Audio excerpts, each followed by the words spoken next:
Hello, my name is Mark Kipper, and I'll be answering 3 questions for Springboard behavioral interview story toolbox assignment.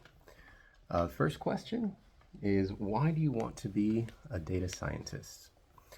I've always been a numbers guy. Even when I was a little kid, I was always interested in my favorite Transformers stats and specs, and then as I grew older, it turned into cars and you know, World Cup soccer players, et cetera, et cetera.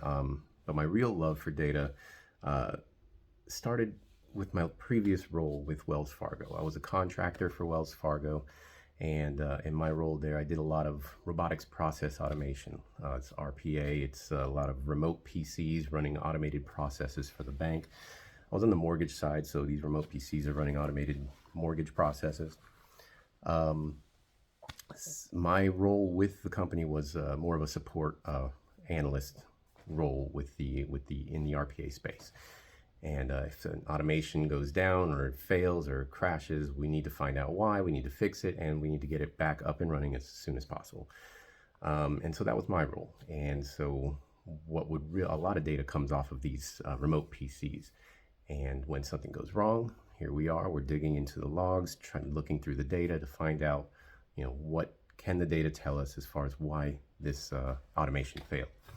And sure enough, you take a look, you see when the automation failed, and you notice there was a Windows update system-wide that knocked out all the automations because the PCs had to restart. So it was always interesting to me. It was very interesting to me to see the story that the data tells, and then you can always find the answer by digging into the data there, and that really developed my interest in data in the data science field. Then the pandemic came, and Wells Fargo laid off all their contractors, unfortunately, but I guess fortunately, because I took that time to kind of further my knowledge and my skills in the data science space, and that's what brings me here. About to wrap up my Springboard data science bootcamp. Okay, question number 2, why do you want to work at this company? I actually looked in the press releases. This company has been in the news recently. They're making strides towards, because of the pandemic, it's kind of disrupted the entire work-life balance, so to speak, of the entire country.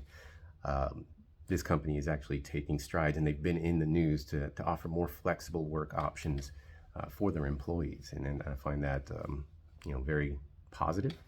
I like that about this company, and also the investment that they have in their employees, and there's a lot of career advancement and a lot of movement and just learning to be had here in this company, in the data science team. And then 3, tell me about a time you had a conflict with your colleagues. And so I'm going to draw back to my Wells Fargo experience just recently. We were all working in the office and everything was fine, and there was another contractor sitting next to me, and we would talk back and forth every now and then, and we were friendly. Then everything switched to, and I knew he was a hard worker, and he always took on a lot, and he was always able to get it done, and everything was okay.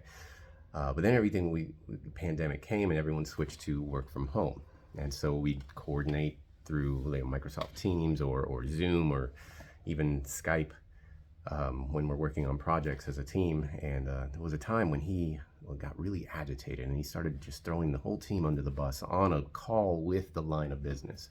It was unlike him, and it really affected the morale of the team and everything. So I took him aside, because in my experience, conflicts come down to 2 things that kind of get overlooked, and that's empathy and communication.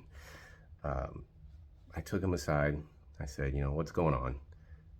Because everyone has a bad day. Sometimes people act a little differently when they're stressed, and so I wanted to make sure we didn't have any underlying issues for this conflict. And it turns out he'd been taking on a lot, and he was actually getting behind, and maybe work life was kind of stressing him out as well, because he wasn't in the office anymore, and his kids were out of school. So those things. And so we worked it out, and I offered to, hey, if something happens, let me know. We're a team. We're going to pick up the slack for you, and we'll never think twice about it as long as you ask.